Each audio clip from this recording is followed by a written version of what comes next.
सगळेजण पाठीचा कणा ताठ सरळ बसा. आज आपण नारायण प्रार्थना करूया. नारायण प्रार्थना ही एक मॅग्निफिशंट मॅजिकल मॉर्निंग एक अशी प्रार्थना आहे जी दिवसभरामध्ये आपल्याला जे चांगलं आहे ते सगळं आधीच आपण देवाला त्याच्यासाठी धन्यवाद व्यक्त करतो. So sit straight, take a deep breath 3 times. श्वास खोलवर घ्यायचा आहे.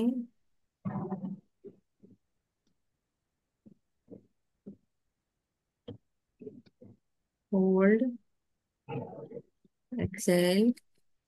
पुन्हा एकदा श्वास घ्या. Hold, exhale. Again 1 more time.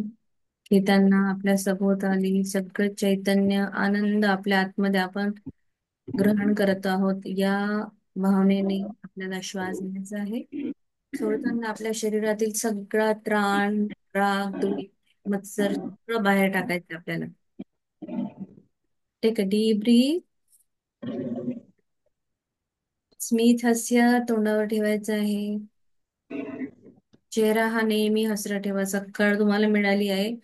तुम्ही आज जिवंत आहात, सगळ्या गोष्टींचा अनुभव करत आहात. परमेश्वराने तुम्हाला एक नवीन दिवस दिला आहे. नवीन सेलिब्रेशन, नवीन नवीन सगळ्या गोष्टी. आजच्या दिवसाची उत्साहाने सुरुवात करायची आहे. म्हणजे म्यूट कराल का त्यांच्या जयश्री मॅडम त्यांचा आवाज येतोय. हे नारायणा, तुझा धन्यवाद आहे. आजचा दिवस हा आमच्यासाठी सुवर्ण दिवस आहे. तू प्रत्येक क्षणी प्रत्येक वेळी आमच्या सोबत आहे. त्यामुळं आजचा दिवस हा जीवनातला सगळ्यात सर्वोत्तम सर्वश्रेष्ठ दिवस आहे. प्रेम, आदर, सन्मान, प्रशंसा यांनी भरलेला दिवस आहे. नारायणा, आमच्या आतमध्ये असीम शक्ती आहे, असीम शक्ती आहे, असीम शक्ती आहे. आणि माझ्याकडे प्रचूर मात्रामध्ये धन आहे, प्रचूर मात्रामध्ये धन आहे, प्रचूर मात्रामध्ये धन आहे, ज्याचा मी सदुपयोग करते. हे नारायणा, माझ्या संपर्कात येणारा प्रत्येक व्यक्ती, वस्तू, जागा, वातावरण, यातायात, संपूर्ण ब्रह्मांड हे माझ्या अनुकूल आहे, अनुकूल आहे, अनुकूल आहे. मी खूप कृपाशाली आहे, मी खूप भाग्यशाली आहे. हे नारायणा, तुझी असीम कृपा आमच्यावर आहे, असीम कृपा आमच्यावर आहे, असीम कृपा आमच्यावर आहे. तुझा आशीर्वाद आहे, त्यामुळं माझं घर हे सुख, समृद्धी, शांती यांनी परिपूर्ण आहे. आणि मी पूर्णपणे सुरक्षित आहे, सुरक्षित आहे, सुरक्षित आहे. हे नारायणा, जीवनाच्या प्रत्येक क्षेत्रामध्ये मी यशस्वी आहे, यशस्वी आहे, यशस्वी आहे. माझे विचार, माझी वाणी, माझे व्यवहार हे सकारात्मक आहे, सकारात्मक आहे, सकारात्मक आहे. मी नेहमी सत्य बोलते आणि सत्याच्या मार्गावर चालते. नारायणा, तुझा धन्यवाद आहे. मला स्वस्थ राहण्याचा तू आशीर्वाद दिला आहे, त्यामुळे मी पूर्ण स्वस्थ आहे, पूर्ण स्वस्थ आहे, पूर्ण स्वस्थ आहे. हे नारायणा, माझं चित्त शांत, प्रसन्न आणि स्थिर आहे. माझे आपसातले प्रेम संबंध पूर्ण विश्वास आणि प्रेमाने भरलेले आहे. मी खूप खुश आहे, मी खूप संतुष्ट आहे. तुझा धन्यवाद आहे, धन्यवाद आहे, धन्यवाद आहे. नारायणा, मी प्रत्येक व्यक्तीमध्ये तुझं स्वरूप बघते. तुझ्या कृपेमुळे मी सप्तसितारा जीवन जगती आहे. माझा हा गोल्डन पिरियड सुरू आहे आणि आजीवन हा गोल्डन पिरियड असाच सुरू राहील, हा मला दृढ विश्वास आहे. नारायणा, तुझा धन्यवाद आहे, धन्यवाद आहे, धन्यवाद. मी पद्मपदम भाग्यशाली आहे. परमात्माचा सदा साथ आणि हात माझ्या डोक्यावर आहे. माझा परमेश्वर माझ्या सतत सोबत असतो. प्रत्येक कार्यात, प्रत्येक वेळी तो माझ्या सोबत असतो. ज्या कामाला मी हात लावेल त्याचं तो सोनं करतो. मला जे काही सगळ्यांना द्यायचं आहे ते तेव्हा माझ्या मुखामध्ये परमेश्वराचा वास असतो आणि माझ्या सगळ्या सभोवताली असलेल्या सगळ्या माझ्या आप्तजनांना खूप आशीर्वाद देतो. मी खूप भाग्यशाली आहे. मी धनाची चुंबक आहे. मी पैशावर खूप प्रेम करते आणि पैसा माझ्यावर त्याहूनही जास्त प्रेम करतो. मी भाग्यशाली आहे. माझं शरीर, आरोग्य मला स्वस्थ लाभलेलं आहे. माझ्या शरीरातला प्रत्येक पेशी, प्रत्येक सेल हा अतिशय छान प्रकारे काम करत आहे. प्रत्येक अवयव, प्रत्येक पेशी छान काम करत आहे. मी खूप भाग्यवान आहे. धन्यवाद, धन्यवाद.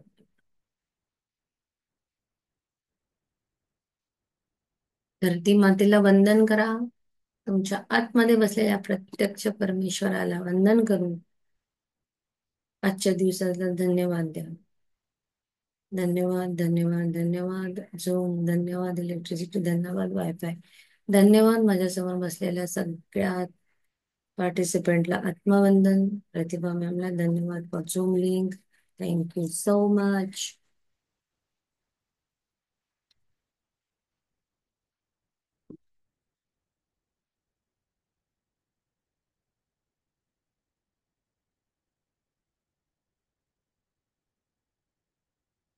पेन दिसते का?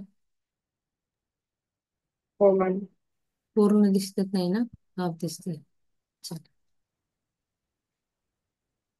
सो काल आपण बघितलं आहे की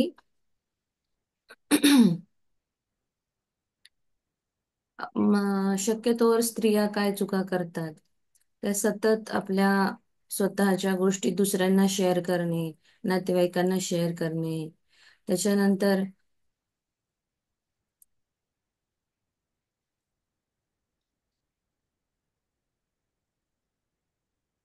चल, हो, चल. तर सारखं दुसऱ्यांना शेअर करून त्या गोष्टी वाढणार आहे, कमी होणार नाही आहे.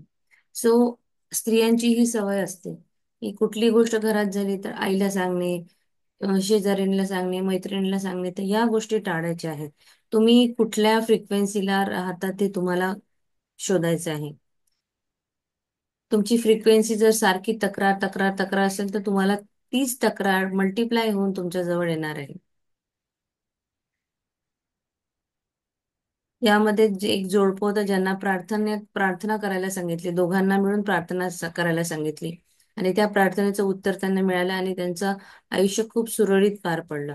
एकमेकांची प्रशंसा करणे, एकमेकांबद्दल आदर सन्मान ठेवणे, त्यांच्या आवडीनिवडीचा विचार करणे, त्यांना स्पेस देणे त्यांची. पुरुष जे असतात ते प्रेम खूप व्यक्त करत नाही.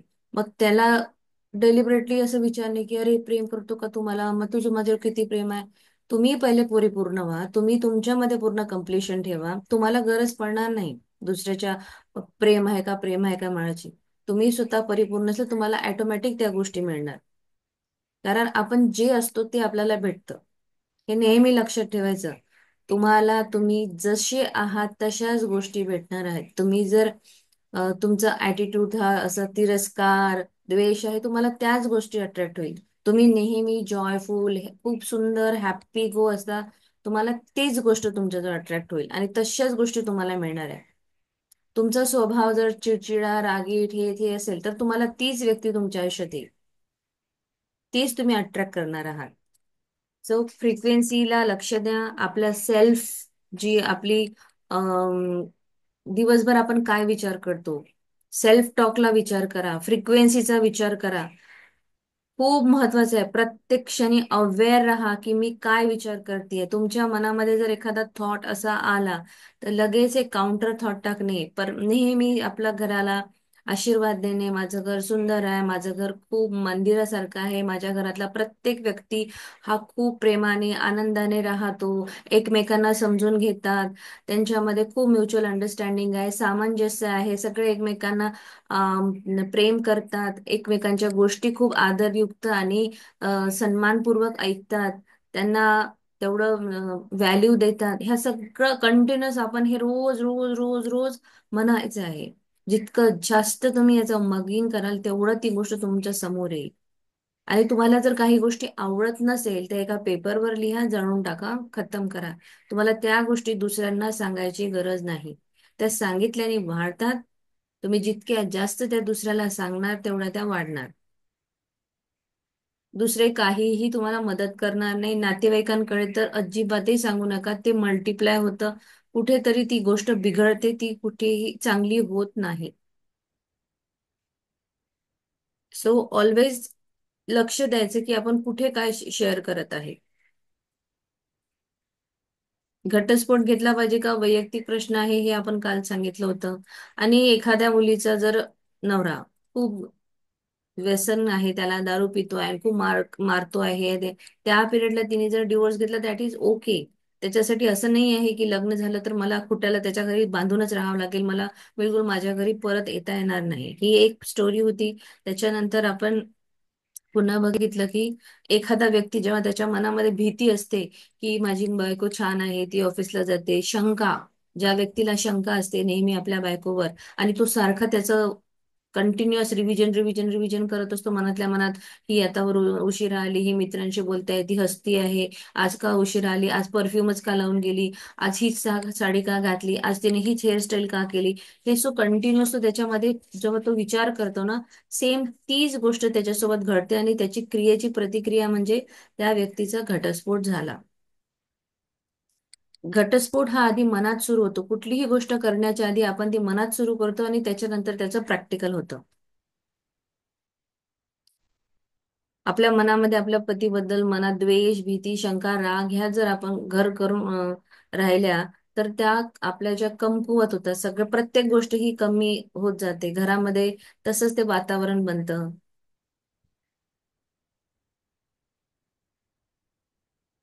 मनातल्या मनात शिव्या देणं संकट आणि दुःखाला आमंत्रण देण्यासारखं असतं. तर जेव्हा जोसेफ मर्फीकडे हे जे जोडपं गेलं, त्यांना सांगितलं त्यांनी की तुम्ही एकत्र थेरपी प्रार्थना करा आणि मग तुमचं बघा खूप सुंदर आयुष्य होईल. मग तसंच झालं. आता चिडलेली बायको पण काल आपण बघितलेलं. चिडलेल्या बायकोमध्ये प्रेम, आपुलकीची ही, ऍक्च्युली प्रेम आणि आपुलकी ही नैसर्गिक इच्छा आहे, ती प्रत्येक लोकांमध्ये दिलेली आहे, है ना. आणि जर एखादी बायको खूप नॅगिंग करत आहे, खूप चिडचिड चिडचिड चिडचिड करत आहे, कोणी असो, व्यक्ती घरातला कोणी असतो, एक स्त्री असो किंवा पुरुष असतो, तो नवरा असू शकतो, अजून कोणी पण असू शकतो, पण जर तो नॅगिंग करत आहे तर समजा त्याच्याकडे त्याच्या घरातल्या गोष्टी बिघडणार, ते चांगल्या होणारच नाही. आणि एखाद्या पुरुषाने नेहमी एक लक्ष ठेवायचं की आपल्या पत्नीकडे लक्ष द्यायचं, तिचं कौतुक करायचं. तिने जर कुठली गोष्ट एखादी छान केली आहे तर अरे वा, आज भाजी छान झाली. इवन दो खूप छान नाही झाली तरी छान झाली म्हटल्यावर तिला थोडं छान वाटेल. अजून तिच्यामध्ये मग जी फ्रिक्वेन्सी ती एमिट करेल ती खूप छान राहील. घरात अजून वातावरण छान होईल. एखाद्या वेळेस नवऱ्याची स्तुती करायची, अरे वा तू तर आज खूप हँडसम दिसताय, वाव, असं. म्हणजे तुम्ही एकमेकांची स्तुती कौतुक करायला पाहिजे. सारखं चिडचिड न करणे. प्रेम हे आपल्याला व्यक्तही करता आलं पाहिजे. जो व्यक्ती चिडचिडा घरात असेल तो व्यक्ती सगळीकडे चिडचिडा राहील. तो व्यक्ती असं नाही आहे की आज घरात चिडचिड करतोय तर ऑफिसमध्ये करणार नाही, हॉटेलमध्ये करणार नाही, एखाद्या बँकेत जाऊन करणार नाही. हेही आपण काल बघितलेलं आहे. ठीक आहे. सो आजचा नवीन हे आहे,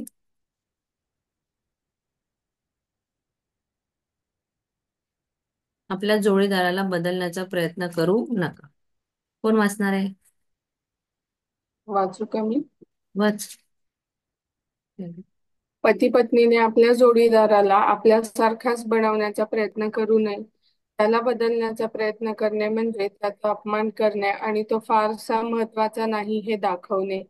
असे प्रयत्न नेहमीच मूर्खपणाचे असतात. काही वेळा वैवाहिक जीवन देखील नष्ट करतात. एखाद्याला बदलण्याचा प्रयत्न केल्याने त्याचा अभिमान आणि स्वाभिमान नष्ट होतो. यामुळे वैरभाव आणि वैमनस्याची भावना निर्माण होते, जी वैवाहिक नातेसंबंधांसाठी घातक ठरू शकते. साहजिकच परस्पर समन्वयाची गरज आहे. आपल्यापैकी कोणीही परिपूर्ण नाही आणि जोडीदाराबाबतही असेच असते. पण जर तुम्ही तुमच्या मनाच्या खोलात डोकावून पाहिले आणि तुमच्या चरित्र्याचा आणि वागणुकीचा अभ्यास केला तर तुम्हाला इतक्या उणिवा आढळतील की त्या दूर करण्यात तुम्ही आयुष्य घालवले तरी पुरणार नाही. जर तुम्हाला वाटत असेल की मला पाहिजे त्या साच्यात मी त्याला घडवीन, तर तुम्ही संकटाला आमंत्रण देत आहात आणि घटस्फोटाच्या मार्गावर जात आहात. तुम्हाला हे लक्षात ठेवावे लागेल की तुम्हाला इतरांना बदलता येणार नाही, तर तुम्हाला स्वतःला बदलावे लागेल. येस. सो कधीही आपल्या जोडीदाराला बदलण्याचा प्रयत्न करू नका. आपल्या घरामध्ये आपण असतो, आपल्यासोबत आपले बहीण भाऊ असतात, है ना? तेही वेगळ्या स्वभावाचे आहे.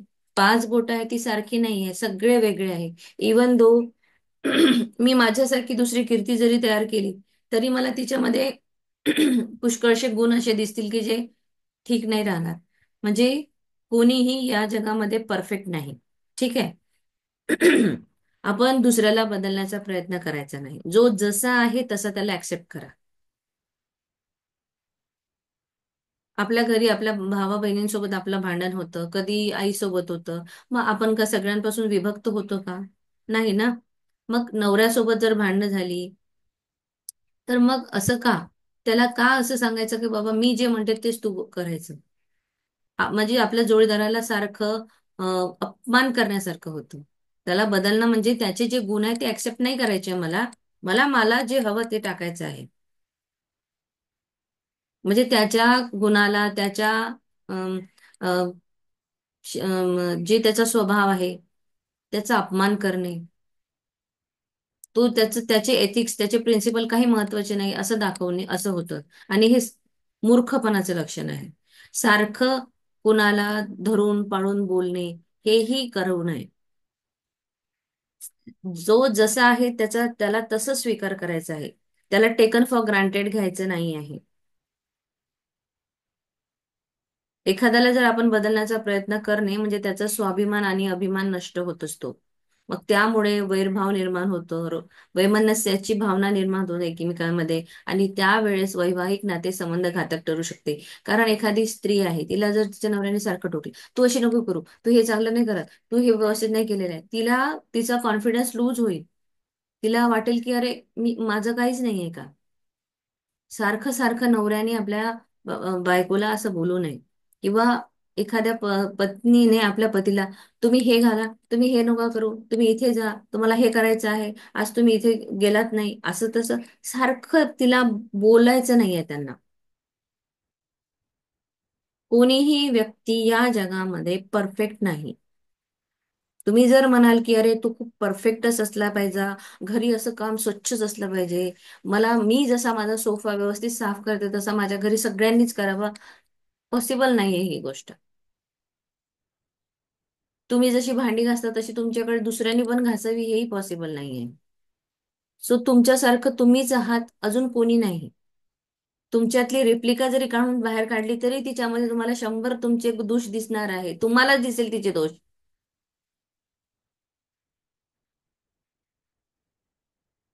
एकमेकांमध्ये अंडरस्टँडिंग असलं पाहिजे.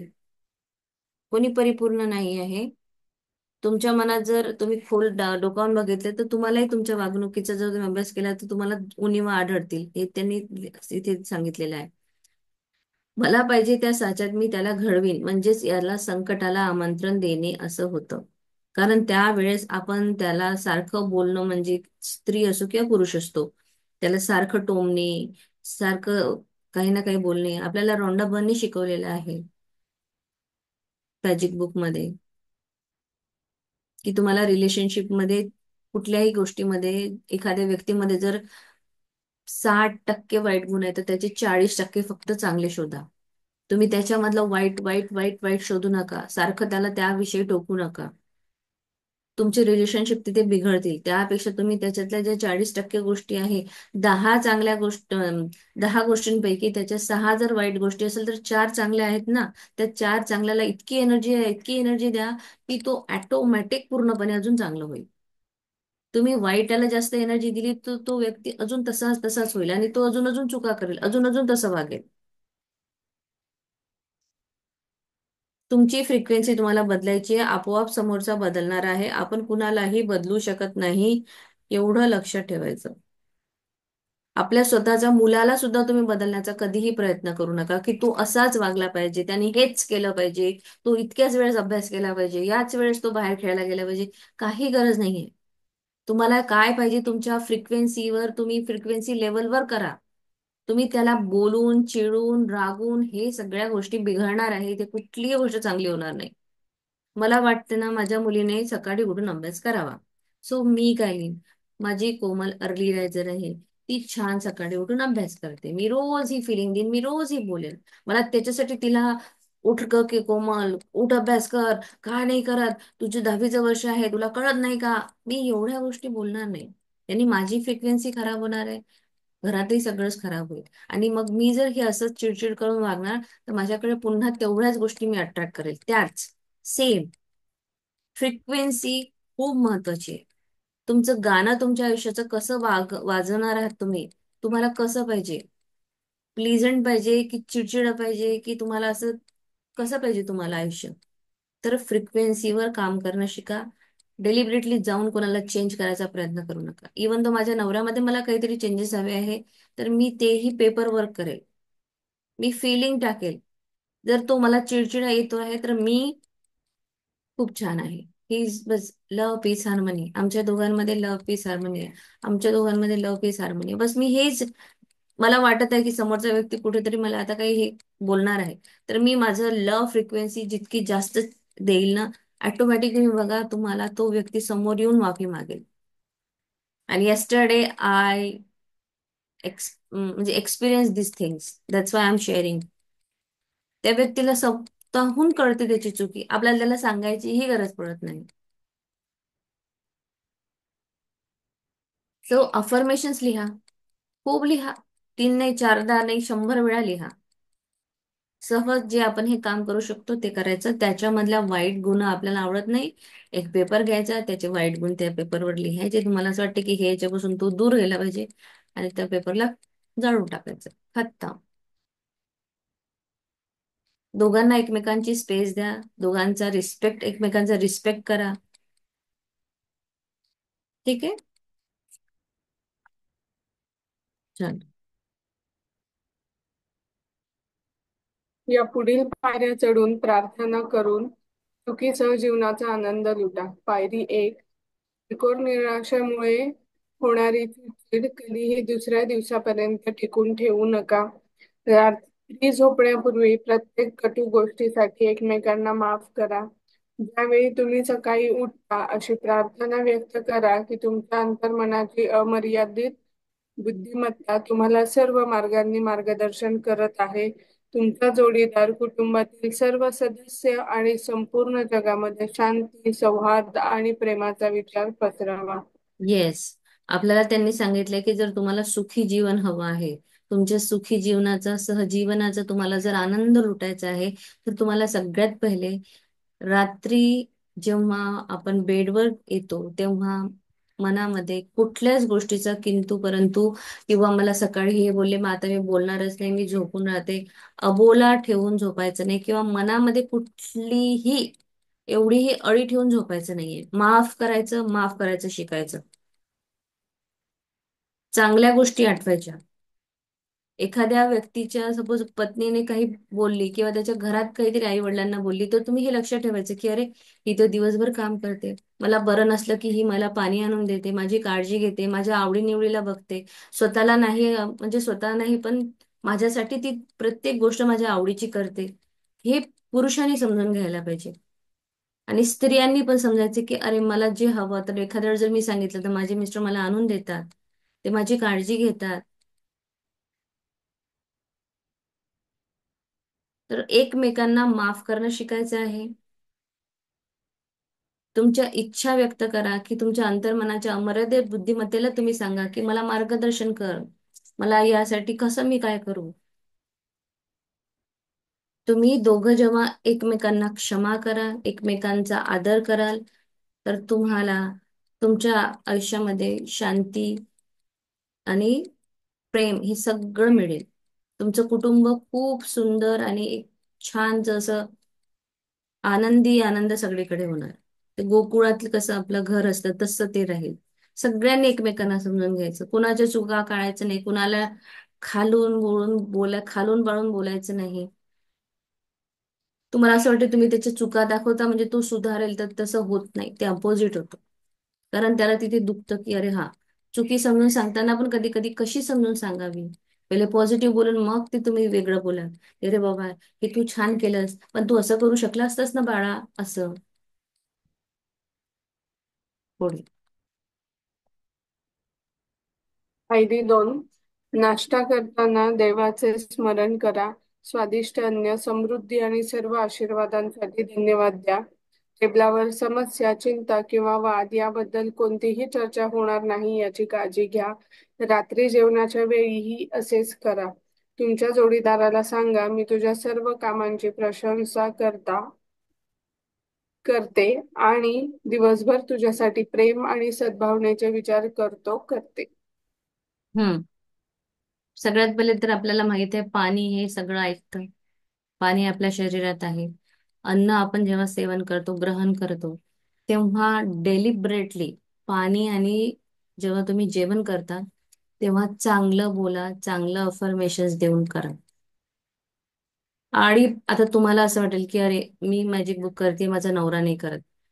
जरी तो करत नाही, पण तुम्ही मनामध्ये, जसं आपल्याकडे असतं ना, कधी कधी एखाद्या स्त्रीचा नवरा जर घरी नसेल आणि सत्यनारायणची पूजा जर करायची असेल, तर सुपारी बांधून काहीतरी, म्हणजे तो आहे इथे प्रेझेंट, असं एक इमॅजिनेशन करून ती लेडी सत्यनारायणची पूजा घालते. तुम्हाला जर माहित असेल तर. मग तसंच आपल्याला एक इमॅजिन करायचं की माझा नवरा माझ्यासोबत बसून ग्रॅटिट्यूड प्रॅक्टिस करतो आहे. बरोबर आहे. मग आपण तसंच ठरवून, आहा, आम्ही घरात खूप छान ग्रॅटिट्यूड प्रॅक्टिस करतो, आमच्याकडे सगळं प्रार्थना होत आहे. आणि जेवायच्या वेळेस मेनली अफर्मेशन्स द्या. रात्री झोपताना अर्धा ग्लास पाणी घ्या, त्याच्यामध्ये अफर्मेशन्स टाका, ते सेवन करा आणि झोपा.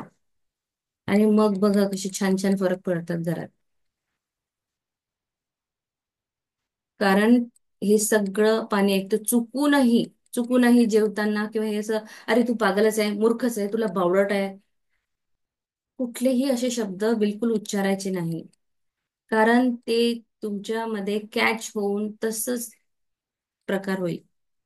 कालही आपण बघितलं की गमतीतही कुणाला डिवोर्स देतो मी तुला, तू अशी आहे, तू चांगली नाही आहे, तुझ्यापासून मला कंटाळा आलाय, असं म्हणू नये.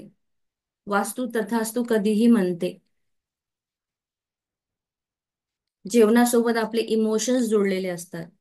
तेव्हा छान हसत खेळत मजा करत, छान डिस्कशन करत मस्त जेवायचं.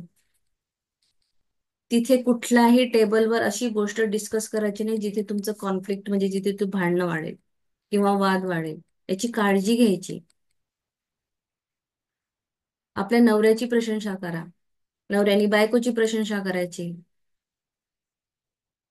विचार प्रेमाचे, सद्भावनेचे असले पाहिजे आपल्या नवऱ्याबद्दल, बायकोबद्दल.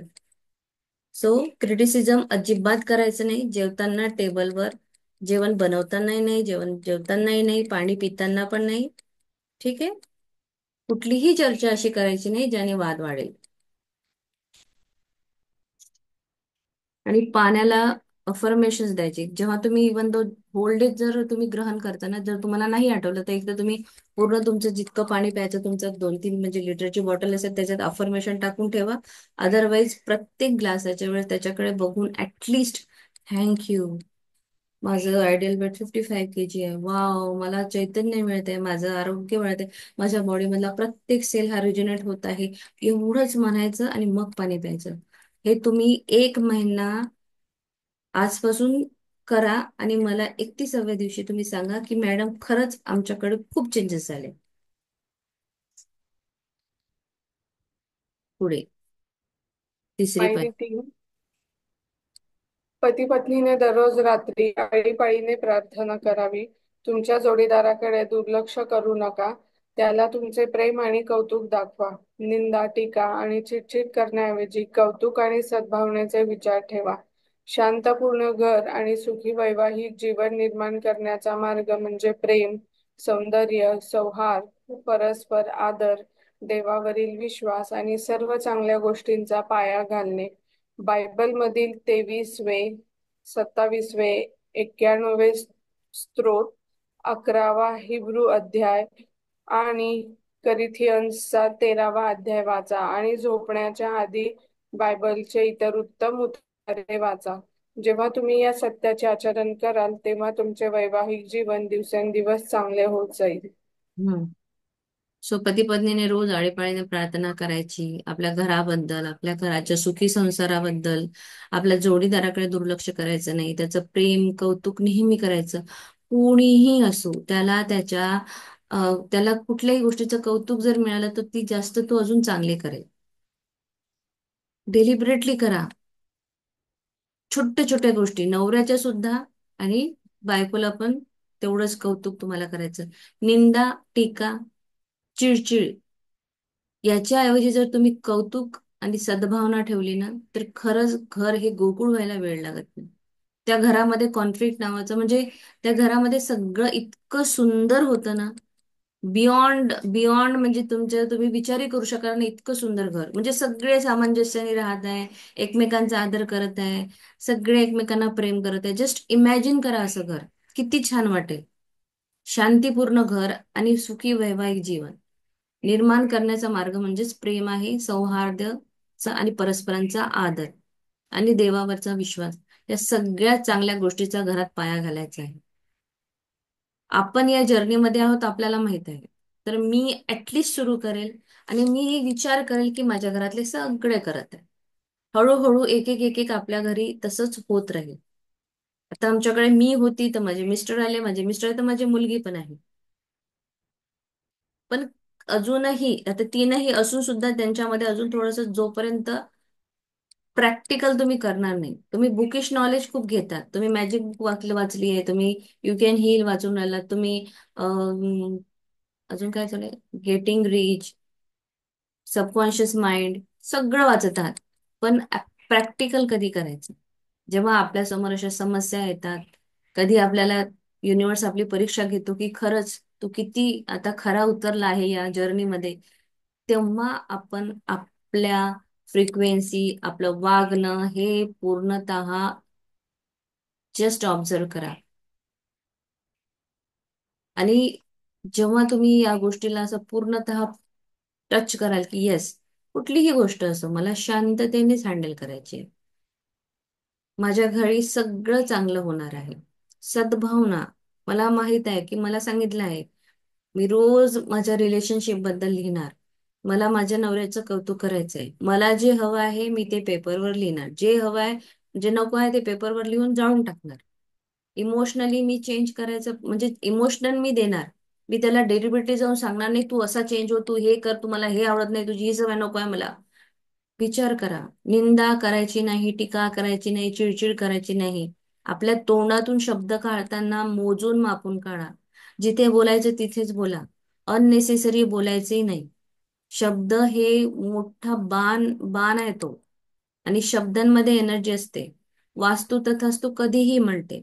गमतीने सुद्धा कुठली गोष्ट म्हणायची नाही. हे सगळे 4-5 पॉइंट या लेसनचे तुम्ही काढून ठेवा आणि त्याच्यावर वापर करा. 1 महिन्यामध्येच तुम्हाला फरक जाणवेल. संध्याकाळी बसून मस्त छान एखादं हास्य जत्रा असं तुम्ही बघा. जेवताना हसण्यासारख्या गोष्टी, नेहमी चांगले विचार. कुणाबद्दल कुणाची गोष्ट नाही जरी आवडली असेल तर त्यावेळेस थोडं ऐकून घ्यायचं. नंतर थोड्या वेळाने जर तुम्हाला असं वाटलंय की आता समोरच्याची ऍक्सेप्ट करायची आहे, तर मग तिथे तुम्ही कशा प्रकारे आपली गोष्ट मांडणार. हळूहळू हळूहळू ह्या सगळ्या गोष्टी तुम्हाला करायच्या आहेत. आणि मग जसं यामध्ये दिलंय की तुम्ही बायबलचे हे सगळे जे हे आहे, स्तोत्र आहेत आणि तो आहे, तर त्याच्यामध्ये फक्त एकच गोष्ट त्या स्तोत्रांमध्ये, की फक्त प्रेम, प्रेम आणि प्रेम. प्रेम हे काइंड आहे, प्रेम हे प्रिशियस आहे, प्रेम हे प्रिझर्वन्स आहे. फक्त प्रेम द्यायला सांगितलंय. मला जी गोष्ट आवडते मी त्याला प्रेम देईल. मी त्याचा तिरस्कार केला ते ती माझ्या दूर जाईल, आणि मी जर त्याला प्रेम दिलं ते ती माझ्या आणखी जवळ येईल.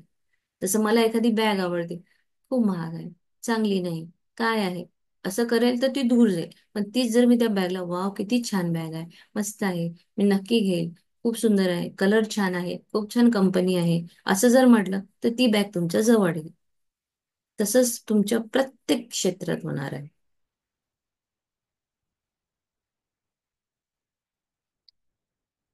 बघूया आता पॉइंट्स काय म्हणतात.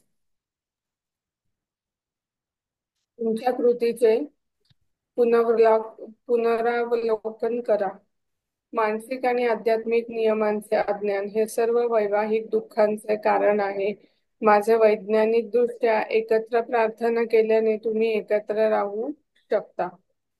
हम्म. घटस्फोट टाळण्याचा सर्वोत्तम काळ म्हणजे लग्नापूर्वीचा. जर तुम्ही योग्य मार्गाने प्रार्थना कशी करावी हे शिकलात तर तुम्ही योग्य जीवनसाथीकडे आकर्षित व्हाल. विवाह म्हणजे स्त्री आणि पुरुष यांचे मिलन, जे प्रेमाच्या धाग्याने एकत्र बांधलेले असतात. विवाह म्हणजे सुखाची हमी नव्हे, देवाच्या शाश्वत सत्यांद्वारे आणि जीवनातील आध्यात्मिक मूल्यांद्वारे लोकांना आनंद मिळतो. मग स्त्री पुरुष एकमेकांच्या सुखात आणि आनंदात हातभार लावू शकतात. ठीक आहे, एवढं चार सांगते, मग पुन्हा चार पाच घे. सो मानसिक आणि आध्यात्मिक नियमाचं अज्ञान हे सर्व वैवाहिक दुःखाचं कारण आहे. वैज्ञानिक दृष्ट्या एकत्र प्रार्थना केल्याने तुम्ही एकत्र राहू शकता. याचा अर्थ असा होतो की तुम्ही दोघं जे आहे ते एकत्र प्रार्थना करा. सध्या तुमचा नवरा तुमच्या याच्यात प्रार्थनेत सामील नाही, इमॅजिनरी त्याला आणा. इमॅजिन करा, माझं घर छान आहे, खूप मस्त आम्ही सोबत प्रार्थना करत आहोत, आमच्या घरामध्ये चैतन्य नांदत आहे. असं तुम्ही एकत्र राहून प्रार्थना करायची आहे. जर घटस्फोट टाळायचा असेल तर लग्नाच्या आधीचा काळ हा सगळ्यात उत्तम. तुम्हाला माहित आहे इथे या गोष्टी पटत नाही, त्यापेक्षा आधीच लग्न न झालेलं बरं. योग्य मार्गाने जर तुम्हाला असं वाटतं प्रार्थना करावी म्हणजेच तुम्हाला योग्य जीवनसाथी आकर्षित होईल, तर तुम्हाला या पुस्तकांमध्ये अफर्मेशन दिले आहे. ज्यांना लग्न करायचे, जे आता लग्न करायसाठी यंग एज वाले किंवा काही ज्यांना वयस्क आहे, ज्यांना एक जोडीदाराची आवश्यकता आहे, तेही ही प्रार्थना करू शकतात. त्यांना प्रार्थना करायची आहे आणि योग्य तो जोडीदार आकर्षित करायचा आहे. विवाह म्हणजे फक्त स्त्री आणि पुरुषांचं मिलन नसून हा एक प्रेमाचा धागा आहे जो आपण एकत्र बांधतो. विवाह म्हणजे सुखाची हमी, जिथे आपल्याला सुख मिळणार आहे. नाही तर विवाह, आपण एक स्लोगन आहे ना आपल्याकडे, अरे लग्नाचा लड्डू खायला तरी पस्ताव की नाही खाल्ला तरी पस्ताव, हे बंदच करायचं आता. विवाह हे खूप सुंदर आहे आणि याच्यामध्ये सुख आहे. आपण आता हे असं म्हणायचंय, देवाच्या सत्यात शाश्वत सत्याद्वारे जीवनातील आध्यात्मिक मूल्याद्वारे लोकांना आनंद मिळतो. मग ती स्त्री पुरुष एकमेकांच्या सुखात आणि आनंदात हातभार लावू शकते. म्हणजेच आपण एकमेकांमध्ये एक म्युच्युअल अंडरस्टँडिंगनी राहा. तुमच्या समोरच्याच्या मूल्यांचा सुद्धा आदर करा. त्याच्याबद्दल तुम्हाला ज्या ज्या गोष्टी करायच्या तुम्हाला वाटतं त्याचे अफर्मेशन्स लिहा, दिवसभर म्हणत राहा. ठीक आहे. स्त्री पुरुष जे असते ना, ते एका संसारामध्ये दोन चाक असतात तशी आहे. सुख आणि दुःख, आनंदात हातभार लावत चालत चालत दोघंही छान सुखाचा संसार करू शकतात. 5 5 ते 9 वाच आता. एखाद्या पुरुष किंवा स्त्रीमध्ये तुम्ही ज्या गुणांची आणि वैशिष्ट्यांची प्रशंसा करता ते लक्षात घेऊन तुम्ही योग्य जीवनसाठी आकर्षित करू शकता. मग तुमचे अंतर्मन तुम्हाला दैवी नियमानुसार एकत्र आणेल. तुम्हाला तुमच्या आयुष्याच्या जोडीदारात जे हवे आहे त्याच्या बरोबरीची मानसिकता तुमच्या स्वतःमध्ये तयार करा.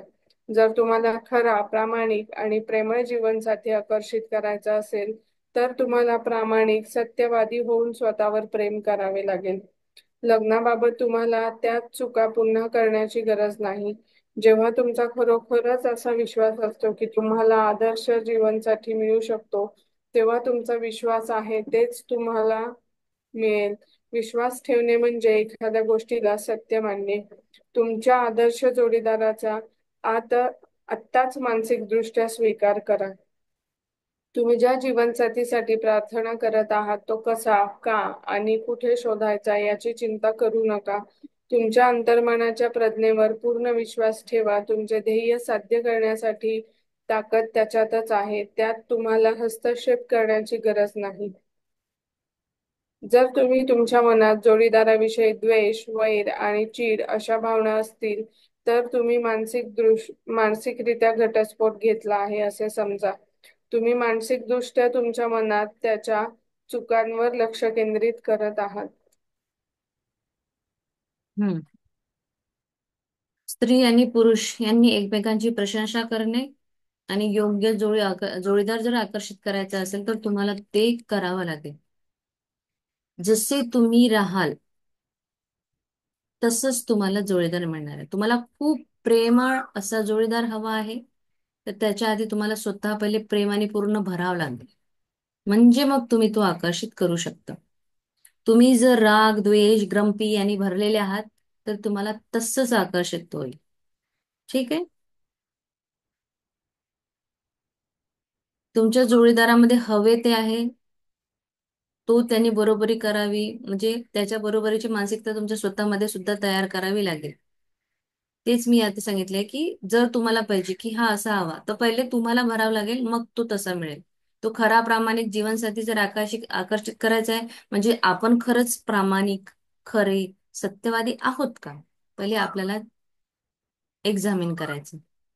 मी तशी आहे, नॅचरली मी तेच अट्रॅक्ट करेन. तुम्ही जर गुणांची आणि वैशिष्ट्यांची प्रशंसा केली तर तुम्ही तो आकर्षित कराल. लग्नाबाबत बाबत ज्या चुका पुन्हा करायची गरज नाही. जेव्हा तुमचा खरोखरच असा विश्वास असतो की मला आदर्श जीवनसाथी मिळू शकतो, मग तुमचा विश्वास आहे ना, मग तुम्हाला तो मिळणार. म्हणजे विश्वासही ठेवला पाहिजे.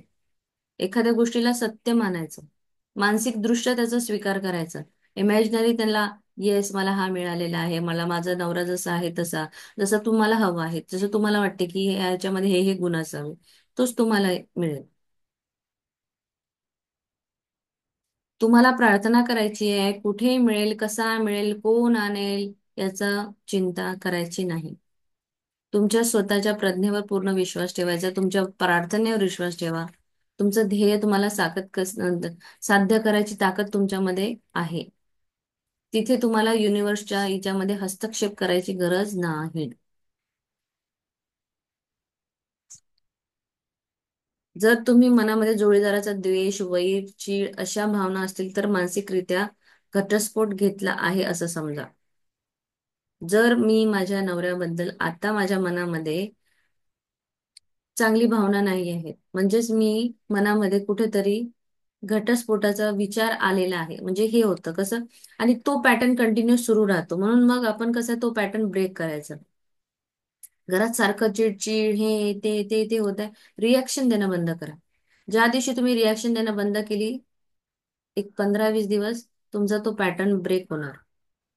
तुम्ही रिॲक्शन देता अजून तेच, तुम्ही रिॲक्शन देता अजून तेच, रोज चिडचिड, रोज भांडणं, रोज रिॲक्शन, रोज चिडचिड, रोज भांडणं, रोज रिॲक्शन. तर हा पॅटर्न ब्रेक करा. हा पॅटर्न ब्रेक कधी होणार? रिॲक्शन बंद. नवऱ्याविषयी द्वेष, वैर, चीड अशा भावना आणायच्या नाही. मानसिकदृष्ट्या तुमच्या मनात त्याच्या चुकांवर लक्ष केंद्रित तुम्ही करता, तर ते करणं सोडून द्यायचं. पुढे तुमच्या जोडीदाराबद्दल भीतीदायक विचार करणे थांबवा. प्रेम, शांती, सौहार्द आणि शुभ भावना यांचे विचार ठेवा. तुमचे वैवाहिक जीवन दिवसेंदिवस अधिक सुंदर आणि सुंदर होत जाईल. एकमेकांप्रती प्रेम, शांती आणि सौहार्द प्रसारित करा. तुमचे अंतर्मन ही स्पंदने ग्रहण करते, ज्यामुळे परस्पर विश्वास, प्रेम आणि आदर वाढतो. चिडचिड करणारा जोडीदार सामान्यतः लक्ष आणि आदर शोधतो. तो प्रेम आणि आपुलकीचा भुकेला आहे. त्याच्या अनेक चांगल्या गुणांची प्रशंसा करा. त्याला दाखवून द्या की तुम्ही तिच्यावर प्रेम करता आणि त्याचे कौतुक करा. एकमेकांवर प्रेम करणारे पती पत्नी शब्द, कृती किंवा मनाने प्रेमाविरोधी किंवा कठोर असे काहीही करत नाहीत. वैवाहिक समस्यांमध्ये नेहमी तज्ञांचा सल्ला घ्या. तुम्ही सुताराकडे दात काढायला जात नाही, त्याचप्रमाणे तुमच्या वैवाहिक समस्यांबद्दल नातेवाईक किंवा मित्रांशी चर्चा करू नका. तुम्हाला सल्ला हवा असल्यास प्रशिक्षित समुपदेशाकडे जा. तुम्हाला जोडीदाराचा तुम्हाला जोडीदाराला बदलून पुन्हा नव्याने शोधण्याचा प्रयत्न करू नका. हे प्रयत्न नेहमीच मूर्खपणाचे असतात आणि समोरच्या व्यक्तीचा अभिमान आणि स्वाभिमान नष्ट करतात. इतकेच नाही तर द्वेषाची भावना देखील निर्माण करते, जे वैवाहिक नातेसंबंधांसाठी घातक ठरू शकते. तुमची दुसरी आवृत्ती तयार करण्याचा प्रयत्न करणे टाळा. झालंय. हम्म. ओके. सो जोडीदाराबद्दल जर शंका असेल, भीती असेल, म्हणजेच शकीला स्वभाव, ते थांबवायचं. तुम्ही भीतीदायक विचार केला, ते सेम भीती काहीतरी कुठेतरी होईल. त्याऐवजी प्रेम, शांती, सौहार्द, शुभ भावना, हा विश्वास आपल्या पतीबद्दल किंवा पत्नीबद्दल, एकमेकांबद्दल असावा. मग तुमचं जीवन जे सुंदर आणि सुंदर होत जाणार. एकमेकांबद्दल प्रेम, शांती, सौहार्द नेहमी आपल्याला प्रवाहित करायचं. आपल्या शरीरामधून तेच व्हायब्रेशन सोडायचे आपल्याला. आणि हे व्हायब्रेशन, ही स्पंदने तुमच्या अंतर्मनापासून जेव्हा तुम्ही सोडाल, तेव्हा ऑटोमॅटिक प्रेम, विश्वास, आदर हा वाढला जाईल. चिडचिड करणारा जोडीदार सामान्यतः लक्ष आणि आदर शोधतो. म्हणजेच तो सेंटर ऑफ द अट्रॅक्शन बनायचा प्रयत्न असतो त्याचा. सारखं चिडचिड चिडचिड चिडचिड. तर कारण तो स्वतः इनकम्प्लीट आहे. त्याला प्रेम, आपुलकीचा भुकेला असतो तो. त्याला प्रेम द्या. त्याच्या गुणांची प्रशंसा करा. त्याला दाखवून द्या की तुम्ही त्याच्यावर प्रेम करताय, त्याचं कौतुक करतायत. तर ऑटोमॅटिक त्याची चिडचिड पण कमी होईल. एकमेकांवर प्रेम करणारे पती पत्नीचे शब्द जे आहे, कृती जी आहे, ती प्रेम विरोधी किंवा कठोर कधीही नसावी. वैवाहिक समस्यांमध्ये तज्ज्ञाचा सल्ला घ्यायचा. जर तुमच्यामध्ये कॉन्फ्लिक्ट आहे, एखाद्या हुशार व्यक्तीला, समजदार, शिकलेला, या फील्ड मधल्या लोकांना, सायकोलॉजी वाल्याकडे जाऊन तुम्ही तुमचं ते विचारू शकता, जे काही कॉन्फ्लिक्ट आहे ते. जसं आपल्याला दात काढायचा आहे तर सुताराकडे जात नाही, आपण डेंटिस्टकडे जातो. तसंच वैवाहिक समस्या जर असेल, तर एखाद्या नातेवाईक किंवा मित्रांशी चर्चा केली तर तुम्हाला तिथे योग्य उत्तर सापडणार नाही. काम बिघडेल, काम व्हायच्या ऐवजी काम बिघडेल. म्हणून योग्य व्यक्तीचा, शिकलेल्या व्यक्तीचा सल्ला घ्या. जोडीदाराला बदलून पुन्हा नव्याने शोधण्याचा काहीच प्रयत्न करायचा नाही. हे म्हणजे मूर्खपणाचं लक्षण आहे. हे त्याचा स्वाभिमान आणि अभिमान नष्ट करतात. द्वेषाची भावना देखील निर्माण होईल आणि नातेसंबंध हे घातक ठरू शकतात. कुणाचीही दुसरी आवृत्ती तयार करण्याचा प्रयत्न करू नका. तुमची स्वतःची होणारच नाही तर दुसऱ्याची होणार नाही. कोणी या जगात परफेक्ट नाही. जो जसा आहे तसा त्याला स्वीकार करा आणि माफ करणं पण शिका. ठीक आहे. तुम्ही एकत्र प्रार्थना केली तर तुम्ही एकत्र राहू शकाल. तुम्हाला सगळ्या तुमच्या समस्या तुम्ही सोडवू शकता. पती पत्नीने चित्र रंगवायचे आपल्या मनपटलावर. सुखी आनंदी संसार चालू आहे, माझा पती मला जसा हवा आहे तसा आहे. तुम्ही सारखं बोलायचं, अफर्मेशन लिहायचं, मनपटलावर रेखांकित करायचं. मजबूत, शक्तिशाली, प्रेमळ, दयाळू, सुसंवादी, असं तुम्ही कंटिन्युअस एक मेंटल पिक्चर जर तयार केलं, तर तुम्हाला तसंच तसंच तुमच्या समोर होईल. एक वैवाहिक जीवन हे नंदनवनाने सुसंवाद आणि शांततेनं परिपूर्ण झालेलं तुम्हाला दिसेल. सो हा लेसन इथे संपलेला आहे. तर लक्षात ठेवा, आपले व्हायब्रेशन्स नेहमी व्यवस्थित असले पाहिजे. सरेंडर करा, नेहमी चांगलं वागा, है ना. स्वतःला आधी पॉलिश करा, म्हणजे समोरचा व्यक्ती ऑटोमॅटिक तुम्हाला तसा मिळेल. चला, समजलंय सगळ्यांना. 59 झाले आहे. हो, छान झालं.